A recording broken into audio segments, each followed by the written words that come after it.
Hats, holidays and the high life. Meet Princesses Beatrice and Eugenie. They seem more like twins than sisters. Nobody says Beatrice or Eugenie separately. It is Beatrice and Eugenie. They sort of come together in a pair. Nice dress. Thank you. They're the princesses we love to mock. It looked to the public, that they were never doing anything that involved any serious thought. Their parents, Fergie and Andrew, have brought shame and scandal on their daughters. You're an embarrassment, sir. They've done so many things which are almost unbelievably stupid that inevitably the daughters are dragged in. I let the side down. Simple as that. The 9th and 10th in line to the throne have been subject to ridicule in the media. We've had almost as many hats as we've had holidays. And just like our holidays, most of them have been free. Beatrice was widely mocked for her Philip Tracy hat, which was compared from everything from a pretzel to a Lucy. They've been accused of extravagance and privilege. Beatrice famously had about 15 holidays in a year in which she was supposed to be working. And Eugenie definitely got herself a bit of a reputation as a party princess. We've had to learn some lessons the hard way. But how much do we really know about them? A lot of people don't realise that they don't get any money formally from the state. Tonight, using rarely seen footage and in their own words, we reveal the truth about these much maligned princesses. Growing up in the public eye means that every embarrassing, slightly awkward growth spurt or hilarious fashion moment are published around the world. Now happily married and with the birth of a baby boy for Eugenie, we ask whether they've finally managed to free themselves from their parents' controversial shadows. I think there is a lot about the York sisters to be celebrated. Are they pampered princesses? I don't think they are at all. I think they're the reverse.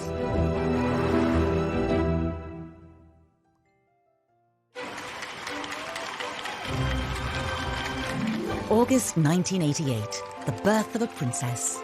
A first child for Prince Andrew and Sarah Ferguson. There was huge euphoria. Everyone was just delighted that there was another royal baby, and they came out of the hospital and posed outside.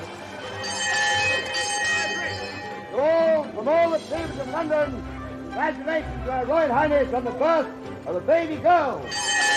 It was kind of national jubilation because here was the first royal princess since Princess Anne. Princess Beatrice Elizabeth Mary, blissfully unaware of tradition or ceremonial, took over the proceedings. She was startlingly well behaved, but she did seem to have a sense of occasion. The name Beatrice was really, it was Queen Victoria's daughter, Beatrice, that she was named after. She's Beatrice Elizabeth Mary. So Beatrice has the names of all English queens since 19... Within 2 years, there was a sister for the young princess. Princess Eugenie arrived 19 months after her sister Beatrice in the March of 1990. The Duchess emerged from the Portland Hospital, ready to give the world a first glimpse of a new royal baby. Princess Eugenie was fast asleep, blissfully unaware of her celebrity status. I think everyone was still wishing the Yorks well, and this was an exciting new addition for the family, even if people weren't quite sure how to pronounce Eugenie's name. Prince Andrew's children would be royal highnesses and princesses. Unless he said, look, I don't want them to have titles. Princess Anne had turned down titles for her children, Peter and Zara. But the Duke and Duchess of York thought it only right that their children should have all the privileges of senior royals. They very much wanted them to be princesses and thought that maybe they would certainly end up as working royals. Prince Andrew's insistence that his daughters be treated as senior royals would lead to criticism of the princesses as they grew older.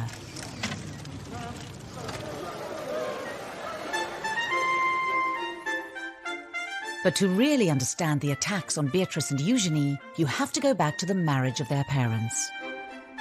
It was very much the fairy tale, and I think the British public bought into it.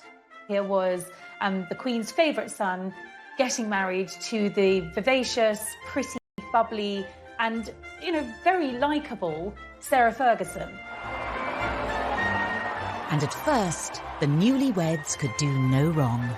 I think Sarah was a breath of fresh air. The royal family really took to her.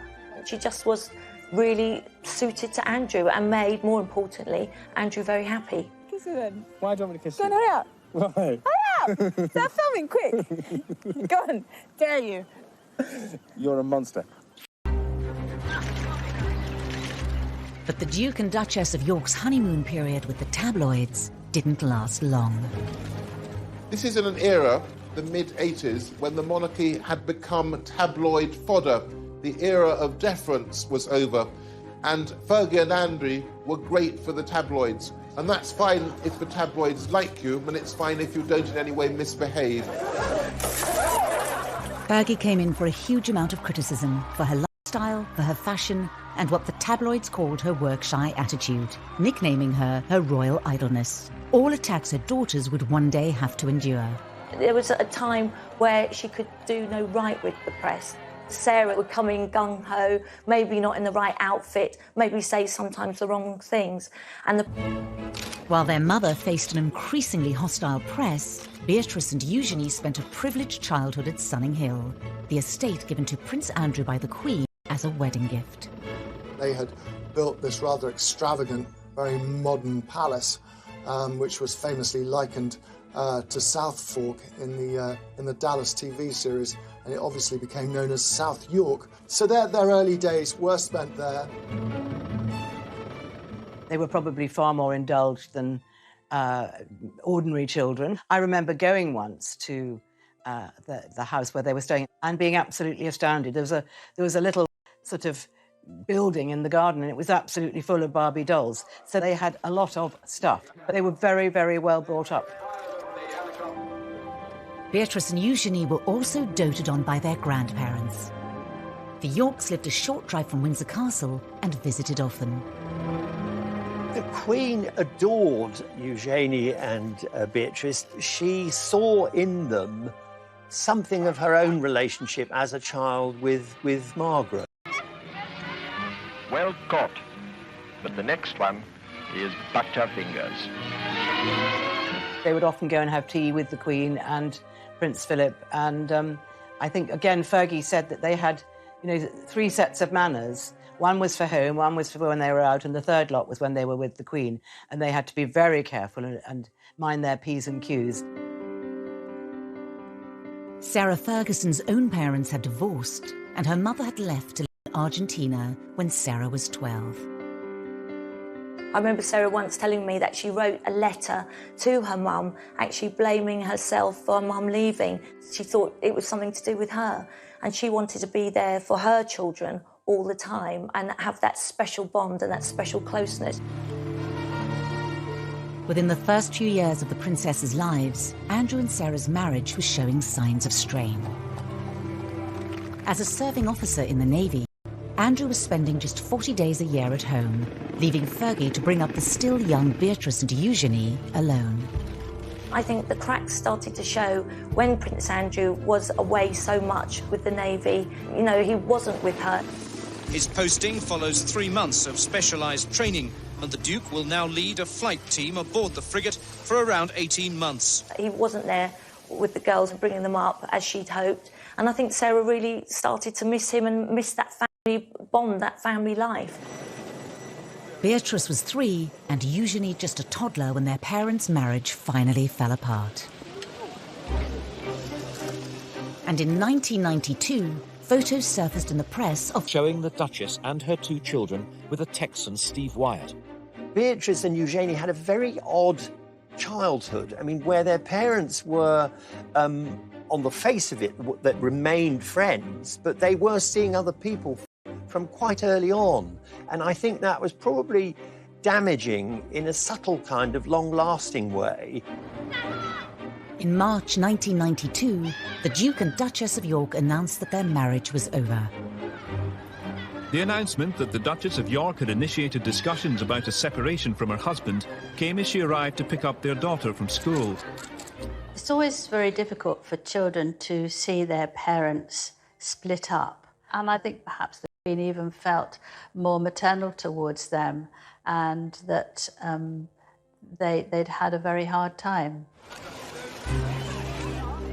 5 months after the York separation, Sarah Ferguson was photographed by the press with another man, John Bryant. Yet again, Beatrice and Eugenie were with her.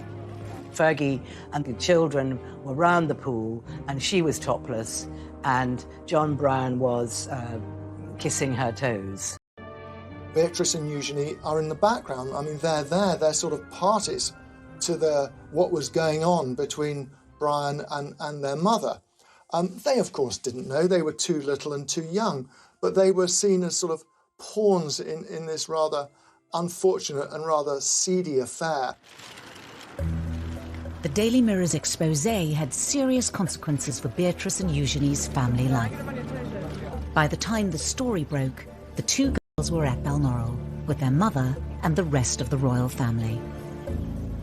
And Andrew was there, and the Queen was there, and Fergie then had to go and apologise to the Queen, and she said she'd never seen the Queen that angry. Beatrice and Eugenie's holiday was cut short as Fergie fled Balmoral, taking the young girls with her. They would have been distracted by the nanny, but they would have known that their mother was very distressed, and they would have taken on her distress. The girls went back down south. I mean, and at this stage, they were no longer living at Sunninghill. Their mother had a rented home not far away. She had a series of rented houses in Surrey and Berkshire that she sort of moved to with alarming regularity, which in itself must have been sort of destabilising for the girls. Fergie was reportedly banished by Prince Philip from family gatherings, making life difficult for the princesses. Christmas at Sandringham is a big family occasion, and suddenly Sarah Ferguson wasn't there. That must be very hard to understand when they were young girls. Why is a farmhouse on the Sandringham estate? The girls obviously spent time with her and slept there, and then on Christmas Day, Andrew would collect them and take them to church, and they'd go back up to Sandringham House for lunch with their grandparents and the rest of the royal family. Meanwhile, Fergie was having her turkey twizzler or whatever she was doing all on her own. Despite the split, Prince Andrew and Sarah Ferguson were determined to do the best they could for their children. Andrew and Sarah obviously had separated, but they were very much kind of co-parenting, very much a united family unit.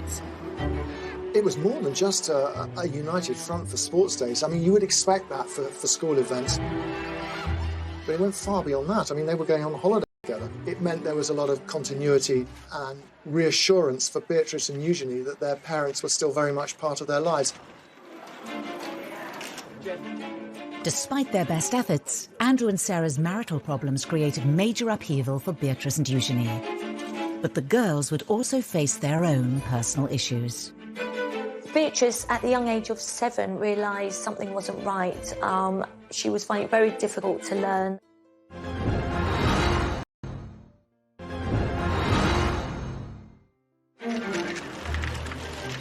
Beatrice was 7 years old and Eugenie 6 when their parents' divorce was finalised in 1996. Needing to pay off debts of more than £1 million, their mother took work in the United States. Their mother was spending a lot of time in the States, really trying to clear off an enormous debt that she'd accumulated, from TV projects to book projects. You know, Sarah was literally trying to do anything she could to get herself out of spiralling debts. Their lives were regulated by the school terms, which was probably a very good thing. So I think that they didn't suffer in any way from the fact that their mother had to go and earn money and had to spend a lot of time in New York. But as her mother was increasingly away, Beatrice was facing up to her own difficulties. She'd been diagnosed with dyslexia. Beatrice, at the young age of 7, realised something wasn't right. She was finding it very difficult to learn, and she was worried she was going to get teased from others and wouldn't fit in. Beatrice would later speak movingly of the condition in an interview for the charity Made by Dyslexia. I remember we had different coloured books to describe how far away your reading levels had got to. And I was always on the white books. My best friends were always on the yellow books or the green books. They were so far ahead. And I think at that stage, those moments of doubt just pop into your head. Upending royal tradition, it was decided to keep Beatrice at a local school in nearby Ascot. I think Sarah felt it very important that Beatrice was made to feel very secure and that her mum was just round the corner if needed. But there were further issues for the family to deal with. Princess Eugenie, as she started to grow and develop, her parents noticed that there was something slightly different, slightly wrong in the way that her spine was developing. So she started a number of tests and went through a number of specialists. It really worried her. It worried her about her growth. It worried the whole family. It was a very sort of scary time.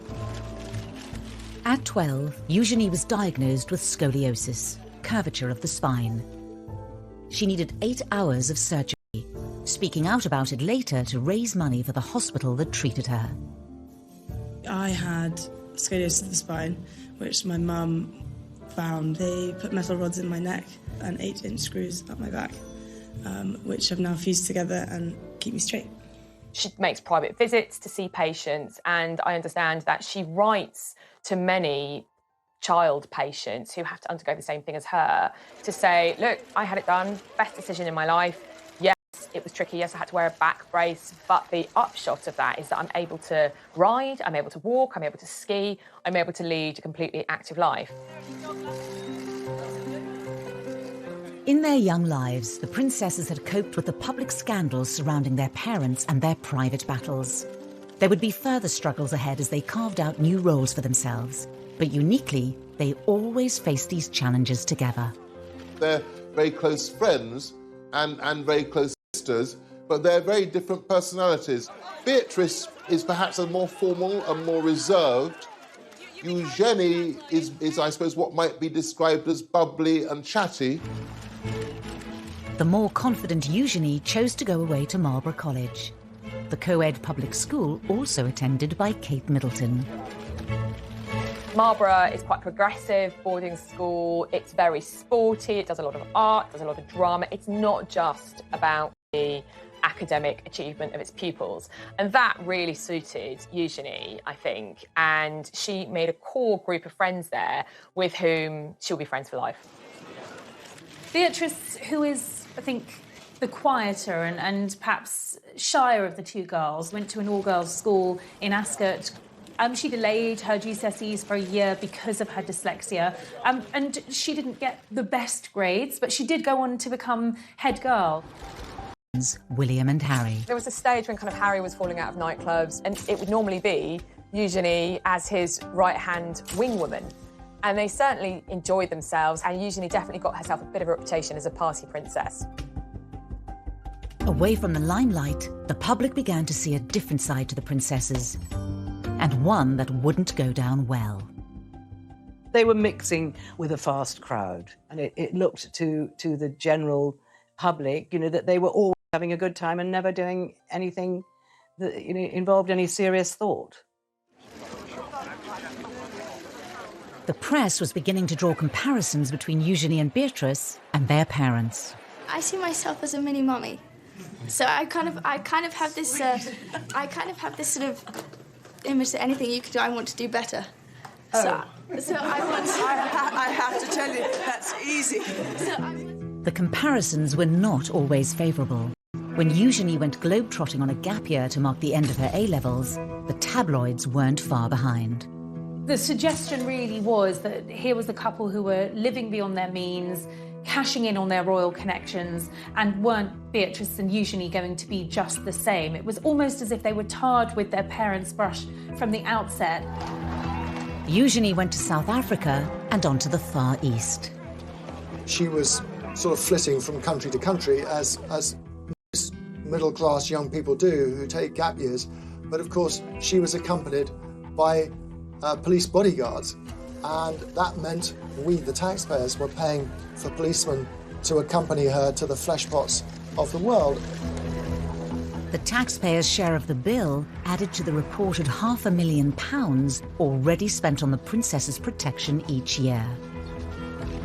Prince Charles decided, as they would not likely to be very senior royals, that this was too much for the public to pay, so he stopped that.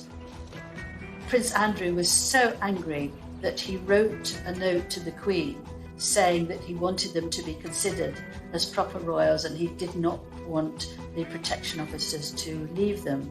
Usually the Queen gave in to him. She had this huge soft spot for him and he could persuade her to his way, but this time she refused.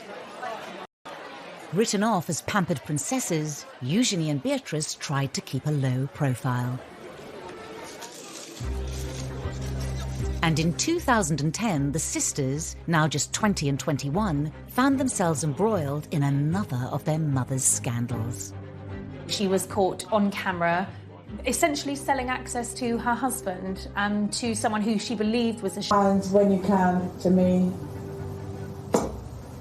open doors. New Prince Andrew? Yeah. Is that a deal? Yeah. It was a nightmare for Sarah Ferguson. It was a nightmare for her children. It was just a sort of a nightmare for everyone. Beatrice was with her mother when the phone call came, warning them that the news of the world was publishing the exposé. Beatrice, who was at a party held by Naomi Campbell, the model, just kept asking her mother, how did this happen? You know, how? And they left the party immediately, effectively went into hiding, knowing that once again, her mother's reputation was about to be completely trashed. Beatrix admitted that she spent several days crying, and one of her friends went and stayed with her overnight for 2 days because she was so traumatised and so unhappy. Her anger was directed at the press. And just as they have done throughout their lives, Beatrice and Eugenie leapt to the defence of their mother. They called themselves the tripod, and that's exactly what they were. They leaned on each other, they depended on one another, they were absolutely a unit, and nothing was going to come between them. Over the coming years, it would be the turn of Sarah Ferguson to defend her daughters against their critics. People have been so brutal to them, particularly in the press, about how they look. And Sarah spoke to the editor at the time and just said, look, just back off. It's not fair.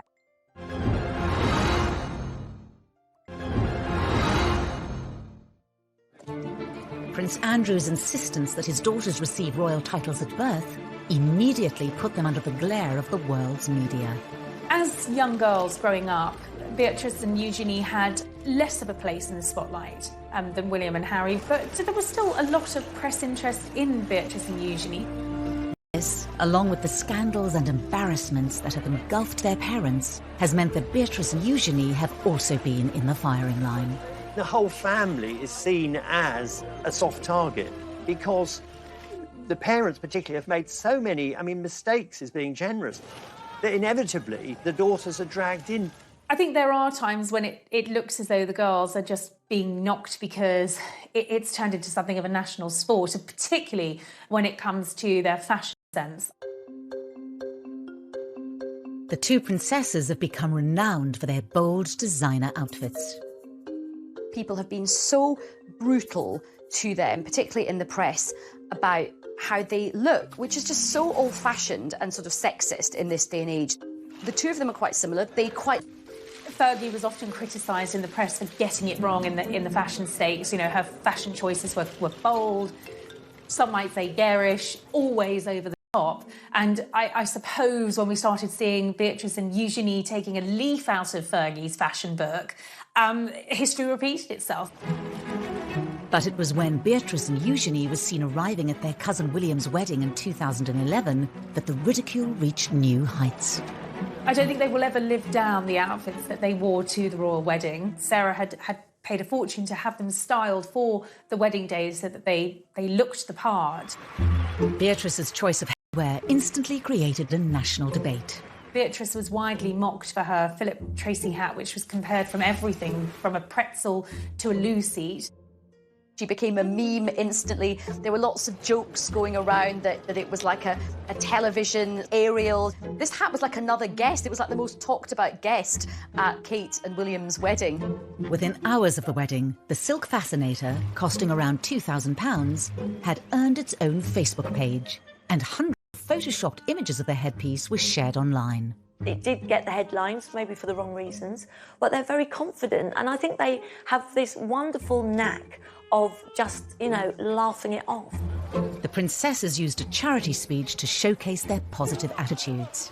Growing up in the public eye means that every embarrassing, slightly awkward growth spurt or hilarious fashion moment are published around the world. Together We have laughed, together we have cried. Ultimately, though, together we fueled each other's sense of humour. Beatrice actually did something very clever. She turned the thing around brilliantly by auctioning the offending fascinator. It raised £81,000 for charity, which she got a lot of good publicity for that. And it showed that, unlike her parents, there are times when Beatrice is quick on her feet.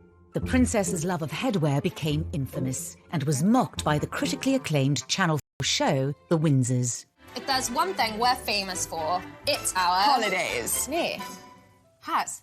So basically, this is just like a small selection of some of the incredible fascinators that I've got. So, and these cost like in and around about £1,000, £2,000 each, which is a lot, like if you're poor. They were called the Frumpy Sisters, the Two Ugly Sisters. You know, the press were very cruel, and that must have been incredibly upsetting for them. In 2018, the princesses opened up about how the scrutiny has at times taken its toll, particularly after one royal engagement. They spent an hour or two in Buckingham Palace meeting dozens and dozens of people, doing the royal job, and admitted that they were both in tears and trying to comfort each other because they felt they'd been so badly treated.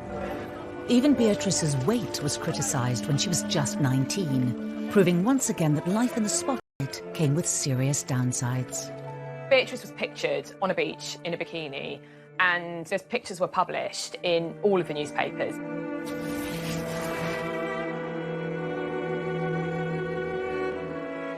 Sarah was really upset, and she is very protective of her daughters. And I think she spoke to the editor of the Daily Mail at the time and she said, look, you just back off. It's not fair. Sarah also used an interview about her TV programme, The Duchess on the Estate, to plead with the media. Everybody is talking about these zero models walking up and down the catwalk, and then they say they're all too thin. Victoria Beckham's too thin, and this person's too thin. And then someone who's a good size 10, oh, she's too fat, she doesn't take drugs, she doesn't smoke. You know, she's going to university in September reading history. Give the girl a break. It was probably reminding her of the fact that she had a very hard time in the press when she was younger as well. It's partly guilt by association. They're an easy target because their mother's always been a target. Even as they reached adulthood, the princesses struggled to escape their parents' shadow.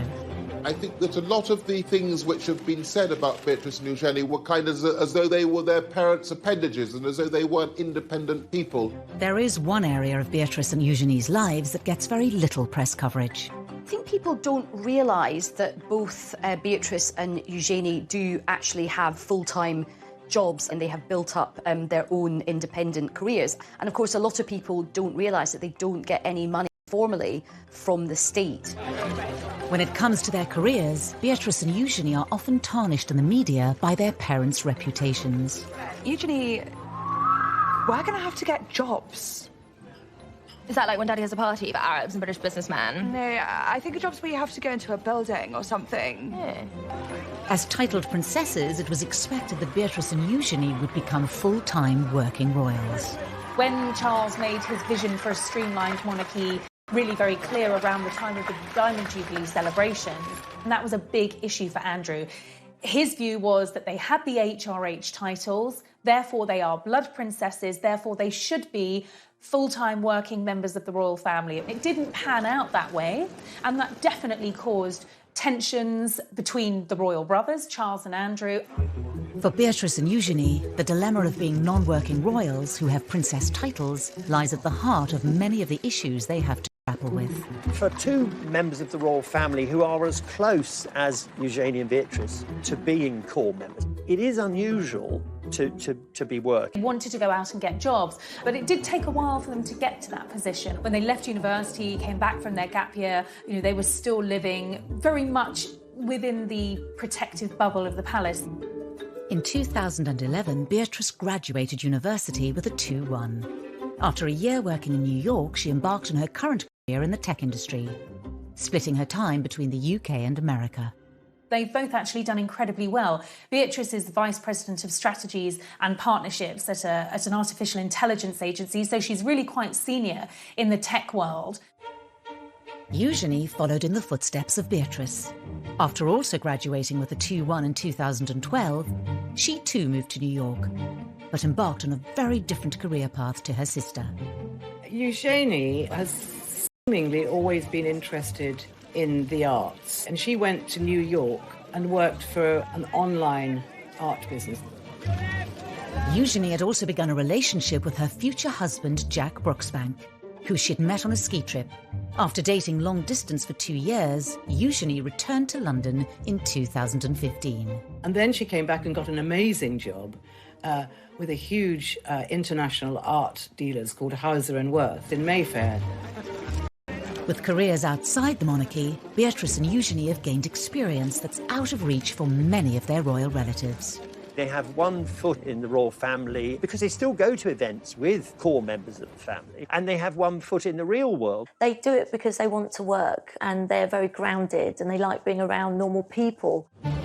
Distancing themselves from their parents' reputations for failed money-making ventures, the girls forged more stable paths.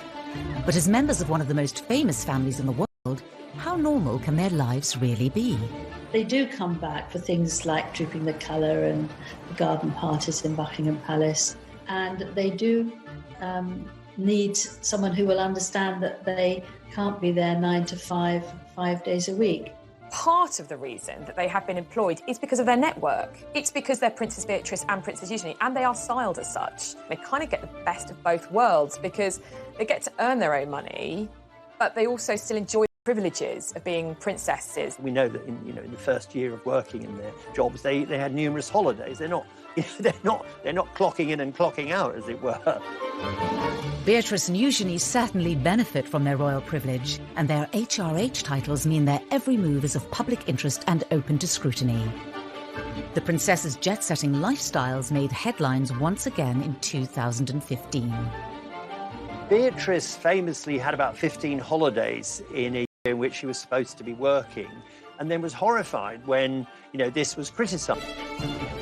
She clearly thinks this is her private life. If her employer is happy, then that's absolutely fine. And the same applies to Eugenie. The princesses had clearly inherited Andrew and Sarah's love of the high life, and although not paid for by the state, the many holidays fueled their reputations as pampered princesses. Clearly somebody had a word and made it very clear that there needed to be some settling down. Otherwise, this really was risking damaging the reputation of the monarchy.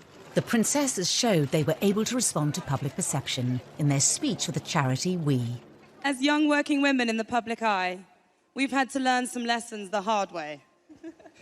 In many ways, we are grateful for that, in hindsight, naturally. As royals, they also carry out public duties too.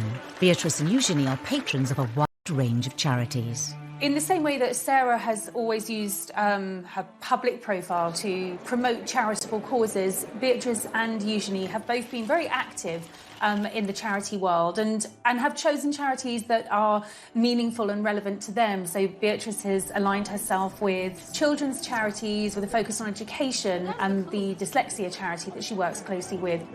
I really see the work that we're doing, raising awareness around dyslexia, as a true pillar to stand up the concept of reimagining education. Beatrice ran in the London Marathon in aid of charity, the first member of the royal family to do so in 2010. Really excited. I'm desperate to get to the start line. I'm desperate to get going. Eugenie has most recently focused on anti-slavery and empowering women. She went on to become the patron of the National Orthopaedic Hospital, where she had been treated for scoliosis when she was 12. Today, I'm so lucky to get to work with and support other young women who are going through the same thing. To encourage them to not let their diagnosis win, to live fearlessly too. Despite their dedication, their charitable efforts are often overlooked in the press. There's far too much focus on perhaps some of the outfits that they've been wearing or what they're getting up to in their private lives. And because there has been so much scandal associated with their parents, that has slightly overshadowed the good work that they have done themselves as individuals. I think in terms of their public conduct, they see the mistakes that both of their parents have made. So I think Beatrice and Eugenie have learnt from this. They've given very few rather short interviews, normally about something very specific, often a charity involvement. They want to live quiet lives below the radar, the antithesis of the lives that their parents have lived. That desire to largely remain out of the public eye is all well and good, but when it comes to royal romances, It was Eugenie trying to compete in glamour with Harry and Meghan's weddings, but this is someone who's ostensibly an ordinary working person.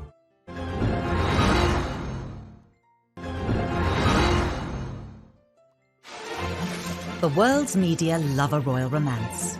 As the tabloids fixated on Prince William's relationship with Kate Middleton and Prince Harry's rumoured girlfriends, love was blossoming under the radar for Prince Eugenie and Jack Brooksbank. It was something they talked about in a rare TV interview watched by millions on the BBC's The One Show. We were skiing, weren't we? Verbier. In a friend's place in Nendas, next to Verbier. We were skiing, which was amazing. Love at first sight. Was it? For the pair of you? We met when I was 20 and Jack was 24 and fell in love and we had the same passions and drive for life. They were introduced through mutual friends. He was 4 years older than her, gone to Stowe School, came from a good background. What a lovely couple, great fun. Jack is just very relaxed, very normal. They both like to have a sort of late night, have a few drinks, and it was just an instant chemistry and attraction. Eugenie hadn't had actually a very important or long-term relationship up until then. They dated for 7 years before they got married. Although not from an aristocratic background, Jack mixed in the same circles as Eugenie. They've got similar mutual friends. Jack gets on well with Prince Harry, and Sarah absolutely adored Jack, as did Beatrice, and he just seemed to fit in with the family so well. When they met, Jack was working at Mahiki nightclub, where Eugenie enjoyed nights out with Beatrice and her cousin Harry. He works in hospitality, he is a brand ambassador for a tequila company, Casamigo, and he didn't go to university, he actually went straight into the trade of hospitality. And even Jack couldn't escape being mocked in the Windsor's. Hello, Beatrice. Hi, Jack. I'm just off to work. Have a good day, darling. Tequila. Shots. Eugenie and Jack announced their engagement in 2018. To mark the occasion, the couple also did an interview with ITV's long-running daytime show This Morning. How would you describe each other in just 3 words? She's this bright, shining light. I was quite surprised that they did an engagement interview because they do occupy this kind of hinterland between... They're not senior working royals. They are private individuals. So ordinarily, you wouldn't have a engagement interview for a private royal. So the iconography was, this is a royal wedding. And the interview was in Buckingham Palace. But Eugenie's big day had to be put on hold. We could marry Jack even though they'd been engaged for a long time. There was a certain amount of upset about that and upset about being told you've got to wait. The British public won't be able to be even remotely enthusiastic about this wedding. As a senior royal, Harry's wedding came first, but Prince Andrew was apparently determined to make sure that his daughter's was no less important. I think particularly Prince Andrew, he's always been a bit miffed that they were never made full working members of the royal family. So I think this was his opportunity to really show them off to not just the country, but to the world and say, yeah, my daughters are absolutely up there with, you know, William and Harry. Eugenie's big day was looking to be an extravagant affair. Prince Andrew very much wanted to have a big funfair for his daughter. It was very difficult because I feel that a lot of the public didn't want this. They thought it was a waste of taxpayers' money from the security. They aren't senior royals, so why should they have the same as Prince William and Prince Harry? And a lot of it, of course, revolved around Prince Andrew, whose reputation was sinking fast by this stage, and it was seen as sort of him being too excessive.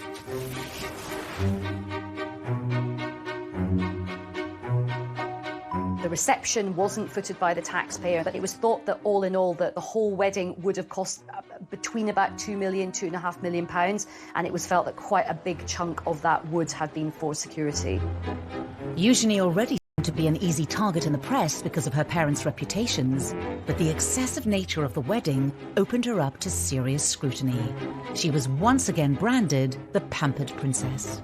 It was Eugenie trying to compete in glamour with Harry and Meghan's weddings, but this is someone who's ostensibly an ordinary working person.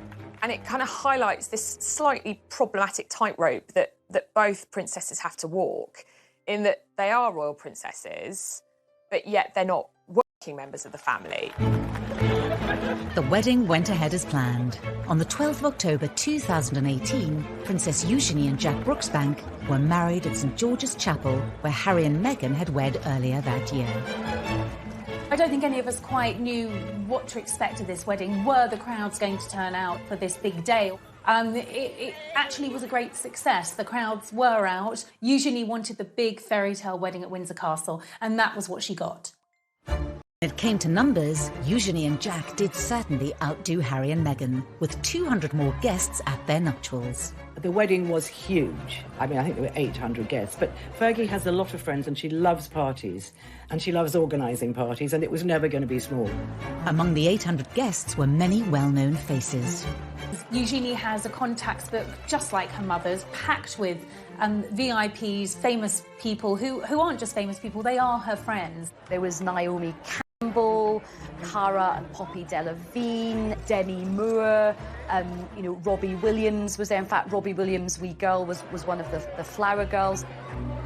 There was another night of partying at the Royal Lodge, and this was a big affair with dodgems and sort of fairground rides. It certainly was star-studded, but of course Eugenie and Jack's families were central to the celebrations.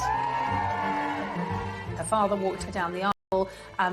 Her sister was her head bridesmaid. She had her nieces and nephews, Princess Charlotte and Prince George, as part of the wedding party. So for all the famous faces in the pews, at the heart of the wedding, it was family, and that's very important to Eugenie.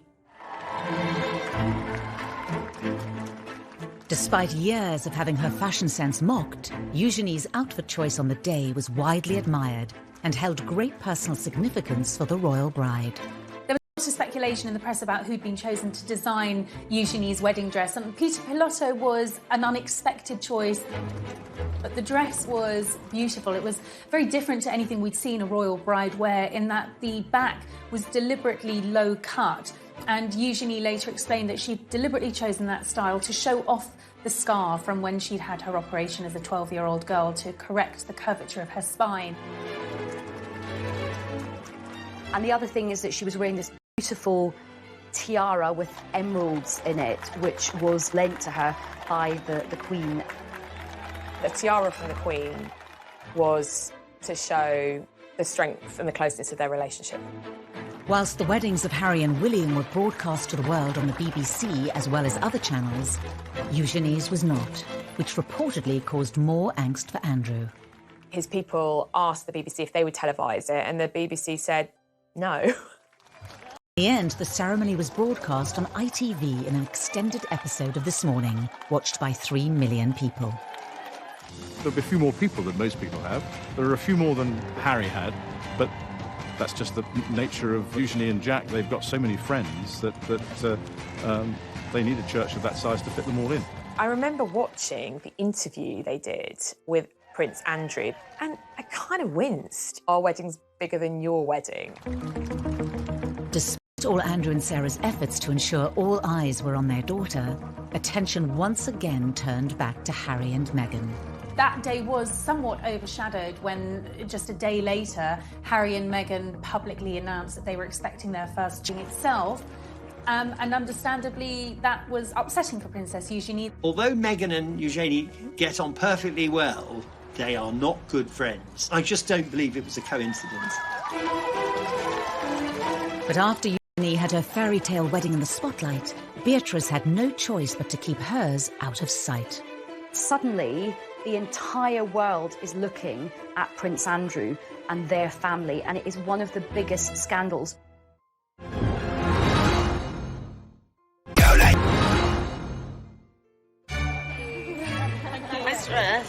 Before Eugenie's marriage in October 2018, many had expected that older sister Beatrice would have been the first to walk down the aisle with long-term boyfriend Dave Clark.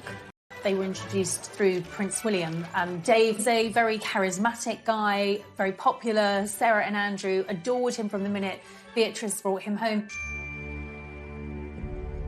She's a very conventional young woman, so she wanted to get married. And it became clear, despite pressure from Beatrice, that Dave Clark didn't want to marry her. With no marriage in sight, the relationship came to an end in 2016. I think that for Princess Beatrice, she'd invested 10 years of her life with a man that wasn't going to marry her, so that is a difficult situation for any young girl to be in. But a little over 2 years later, Beatrice found love again, after spending time with friend of the family, Edoardo Mozzi. They've known each other for a long, long time. However, they were reacquainted at Princess Eugenie's wedding. This was a courtship that moved very quickly compared to her previous relationship. Just a year after they started seeing each other, Edoardo proposed. Beatrice's engagement to Edoardo, he has known the family for a long time, so it couldn't have been happier for her.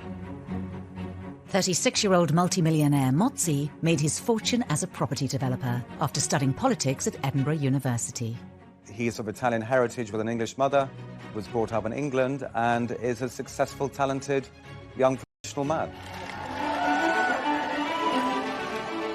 After the engagement was announced, the date of the wedding was set for late May. Beatrice knew she wanted a smaller wedding. She didn't want the big wedding at St George's. You know, she'd watched Eugenie have this fabulous celebrity star-studded wedding and had loved that wedding, but it wasn't the wedding that she wanted. It was a step change in the position of Prince Andrew, who'd previously insisted that his daughters should have the biggest and best of everything. He made no bones about it. His children are the granddaughters of the Queen. That gives them a certain status and a certain position. He felt they were entitled to the kind of wedding that Harry had enjoyed and that other members of the royal family had had over the years. Beatrice's wedding to Edo Mozzi was always planned to be a smaller affair than Eugenie's wedding. You just couldn't do the same thing again. There'd been too many criticisms. And more than that, of course, we were in a year where, well, to put it delicately, Andrew was once again in the most awful trouble. A scandal which had engulfed Prince Andrew for more than a decade hit the front pages once again and threatened to overshadow Beatrice's wedding day. The Yorks have gone through so many scandals, but by far the most damaging has been Andrew's relationship, his friendship with the late paedophile Jeffrey Epstein. It was kind of viewed that when a putative date in May was set for Beatrice's wedding, the firm, the palace machinery, were quite concerned with how it would look because they didn't want a massive kind of celebration a la Harry and Meghan or William and Kate because they thought it would be inappropriate. Prince Andrew has strongly denied the accusations made against him. In an attempt to draw a line under the affair and clear his name, he agreed to do a rare interview with the BBC inside Buckingham Palace. The Newsnight interview, which apparently Beatrice got slightly involved with because she thought they could sort it out, but of course it just got worse. Do you regret that trip? Yes. Do you regret the whole friendship with Epstein? Now, still not. The whole thing was just such a net for herself watching it. Really, really protective of her father. She probably felt angry at the BBC. It would have been heartbreaking for her, really, because her parents had relied on her advice for many other things. And this time she was in a very difficult situation and she went against her instinct. I wonder what effect all this has had on your close family. You've got daughters of your own. It has been what I would describe as a constant sore in the family. She wanted the right thing. She wanted her dad's name to be cleared. She believed in her dad. Anything she could do to try and save her father and also to save her wedding day. Their father was taken out of frontline royal duty, making a public wedding difficult. It was still going to be a royal wedding. No decisions have been taken over whether to film it. There would have been some photographers, and then the reception at Buckingham Palace would have been private. But of course, the COVID-19 pandemic threw everything up in the air. As the country went into lockdown, the wedding was postponed. Everyone felt so sorry for Beatrice because she was the one that, kept having to change her plans.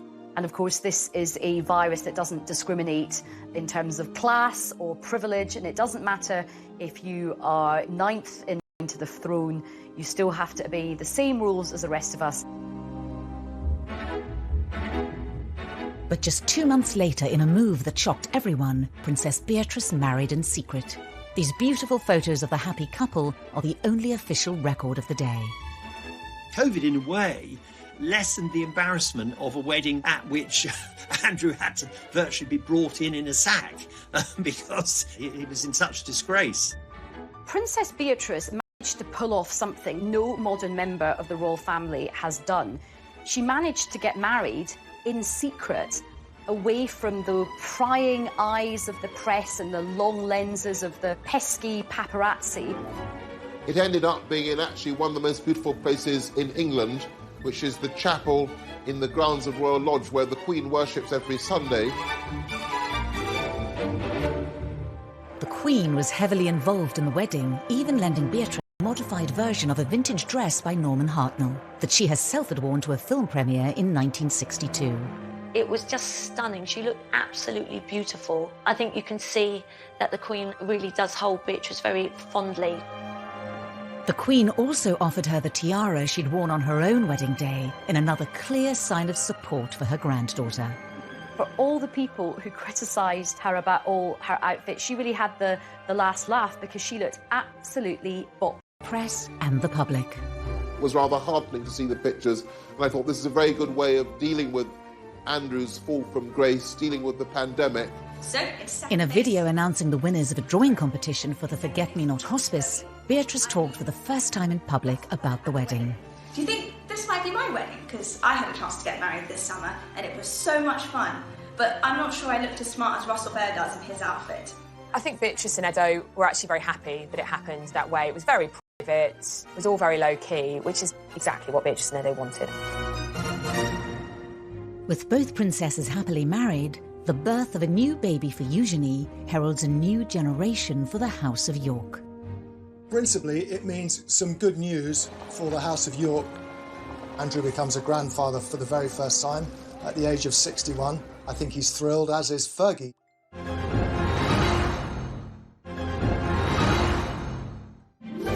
On February the 9th, 2021, the palace announced the birth of Princess Eugenie and Jack's first baby, a boy.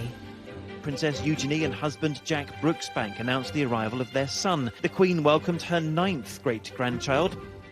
The birth of a royal baby is always very exciting, and I think that there was just kind of general joy. I was told that Eugenie and Jack didn't know what they were having, so when little August was born, it was a surprise that he was a baby boy. In a break with tradition, Eugenie and Jack chose not to have a photo call on the hospital steps. Instead, they posted a photo of themselves on her Instagram page, holding their new baby boy. Royal babies, when they're first presented for their inaugural photo call, because that's what happens with a royal baby, they're usually swaddled up in a white blanket, something neutral, but Eugenie and Jack chose a blue blanket. Blue for a boy seems entirely appropriate, but it was a slight break with tradition. When it came to choosing names, Eugenie, like her mother, looked to her Victorian ancestors. She actually gave him very royal names.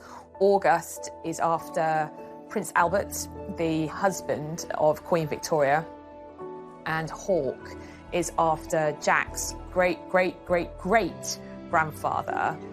Philip, of course, after Eugenie's grandfather. Unlike his mother, Princess Eugenie, August will not have a royal title, and the chances of him ever becoming king are extremely remote. Eugenie's new baby will be number 11 in the royal line of succession. Unfortunately, he won't remain there long, because once Prince Harry and Meghan give birth to their second child, August will bump down to number 12. Up until the birth, both York sisters continued their work with the charities of which they're patrons, even under lockdown. I wanted to let you all know that you're not all nominees, you're all winners! I think to see the great work these girls do, that even with this pandemic that we're all in, it was so amazing and so special for those that were winning these awards. So thank you so much for sharing today and for doing all that you can to support young people and Teenage Cancer Trust. They've tried to tell people their own ways of managing very difficult things, and also to, I think, inspire them.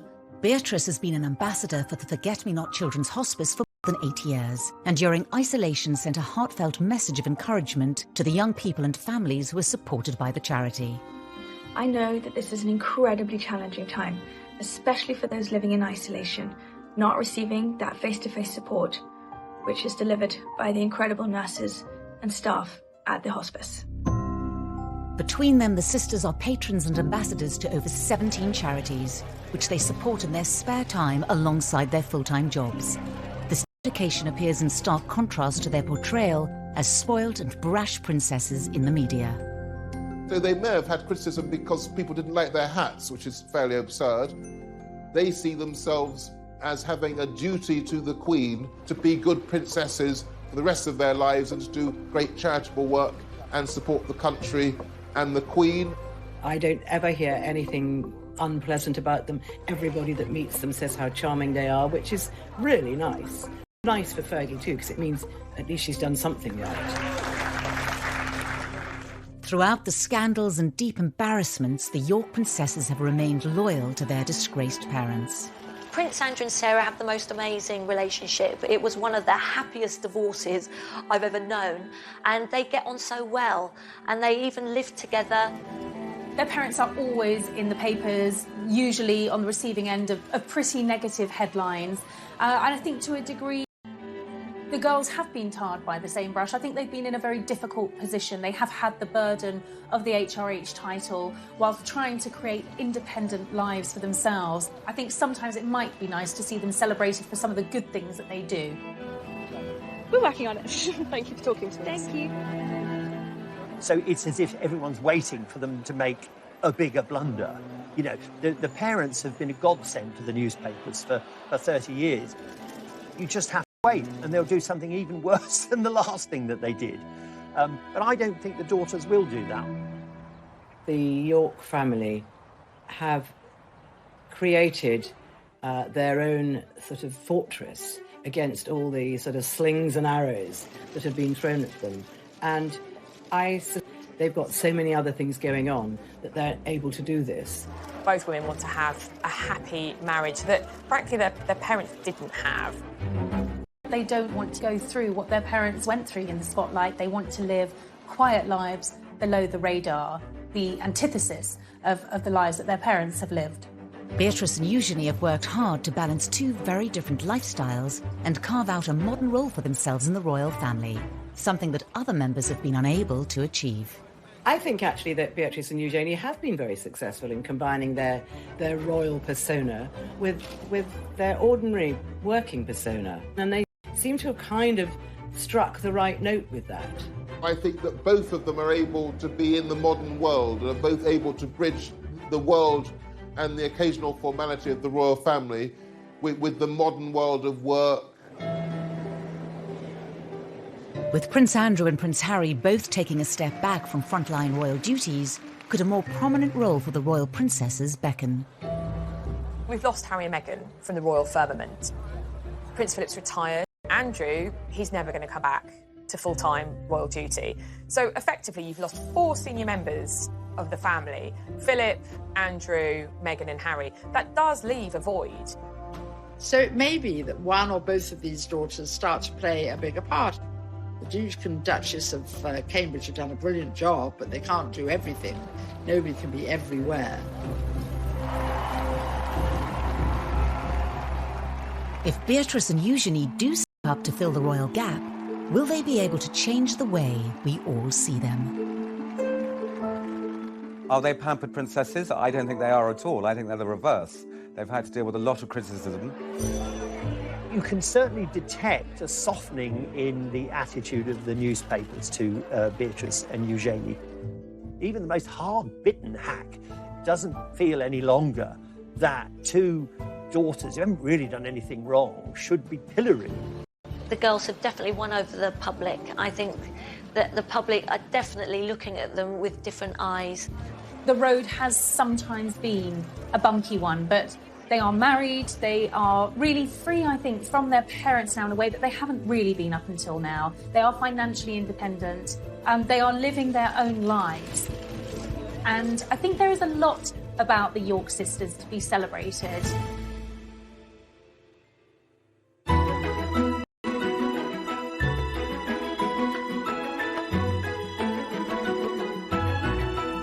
New royal baby. Princess Eugenie was fast asleep, blissfully unaware of her celebrity status. I think everyone was still wishing the Yorks well, and this was an exciting new addition for the family, even if people weren't quite sure how to pronounce Eugenie's name. Prince Andrew's children would be Royal Highnesses and Princesses. I mean, unless he said, look, I don't want them to have titles. Princess Anne had turned down titles for her children, Peter and Zara, but the Duke and Duchess of York thought it only right that their children should have all the privileges of senior royals.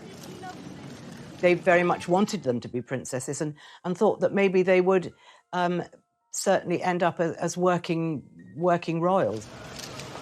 Prince Andrew's insistence that his daughters be treated as senior